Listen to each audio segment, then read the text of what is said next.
தமிழகத்தில் மாநகராட்சி மேயர், நகரமன்ற தலைவர், வார்டு உறுப்பினர், ஊராட்சி ஒன்றிய குழு உறுப்பினர் உள்ளிட்ட பல்வேறு உள்ளாட்சி அமைப்புகளுக்கான இடைத்தேர்தலில் மொத்தமுள்ள 2130 இடங்களுக்கு முதலமைச்சர் செல்வி ஜெயலலிதா அறிவித்த அஇஅதிமுக வேட்பாளர்கள் 1589 பேர் பல்வேறு பதவிகளுக்கு போட்டியின்றி தேர்ந்தெடுக்கப்பட்டுள்ளனர்.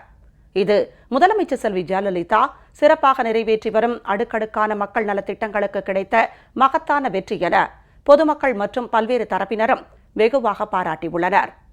தமிழகத்தில் காலியாக உள்ள மாநகராட்சி மேயர், நகரமன்ற தலைவர், பேரூராட்சி தலைவர், நகராட்சி மற்றும் ஊராட்சி ஒன்றிய உறுப்பினர்கள் உட்பட 2130 உள்ளாட்சி அமைப்பு பதவிகளுக்கான இடைத்தேர்தல் வரும் 18ஆம் தேதி நடைபெறுகிறது. இத்தேர்தலில் வேட்புமனுக்கள் திரும்பப் பெற இறுதி நாளான நேற்று முன்தினம் அரசியல் கட்சிகள் மற்றும் சுயேட்சை வேட்பாளர்கள் பலர் தங்கள் மனுக்களை திரும்பப் பெற்றதாலும், மேலும் பல இடங்களில் போட்டியே இல்லாததாலும் முதலமைச்சர் செல்வி ஜெயலலிதா அறிவித்த அஇஅதிமுக வேட்பாளர்கள் 1589 பேர் உள்ளாட்சி அமைப்புகளின் பல்வேறு பதவிகளுக்கு போட்டியின்றி தேர்ந்தெடுக்கப்பட்டனர்.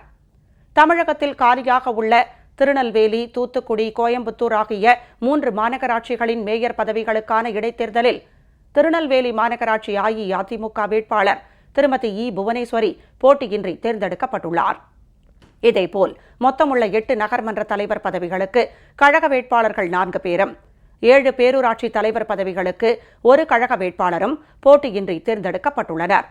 மேலும் 12 மாநகராட்சி வார்டு உறுப்பினர் பதவிகளுக்கு 4 பேரும், 53 நகராட்சி வார்டு உறுப்பினர் பதவிகளுக்கு 30 பேரும், 106 பேரூராட்சி வார்டு உறுப்பினர் பதவிகளுக்கு 64 பேரும், 11 மாவட்ட பஞ்சாயத்து வார்டு உறுப்பினர் பதவிகளுக்கு 4 பேரும், 82 பஞ்சாயத்து ஒன்றிய வார்டு உறுப்பினர் பதவிகளுக்கு 48 பேரும், 141 கிராம பஞ்சாயத்து தலைவர் பதவிகளுக்கு 49 பேரும், 1707 கிராம பஞ்சாயத்து வார்டு உறுப்பினர் பதவிகளுக்கு 1384 பேரும் என முதலமைச்சர் செல்வி ஜெயலலிதா அறிவித்த அஇஅதிமுக வேட்பாளர்கள் மொத்தம் 1589 பேர் உள்ளாட்சி அமைப்புகளின் பல்வேறு பகுதிகளுக்கு போட்டியின்றி தேர்ந்தெடுக்கப்பட்டுள்ளனர்.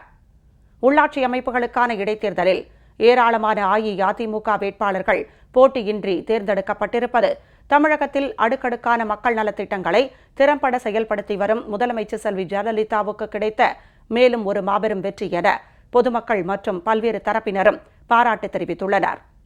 இந்நிலையில் எஞ்சியுள்ள 1486 உள்ளாட்சி அமைப்புகளுக்கு வரும் 18ஆம் தேதி இடைத்தேர்தல் நடைபெறுகிறது. இதற்கான முன்னேற்பாடுகள் மற்றும் பாதுகாப்பு ஏற்பாடுகள் குறித்து தமிழ்நாடு மாநில தேர்தல் ஆணையர் திரு சோ. ஐயர் தலைமையில் சென்னையில் நேற்று ஆலோசனைக் கூட்டம் நடைபெற்றது.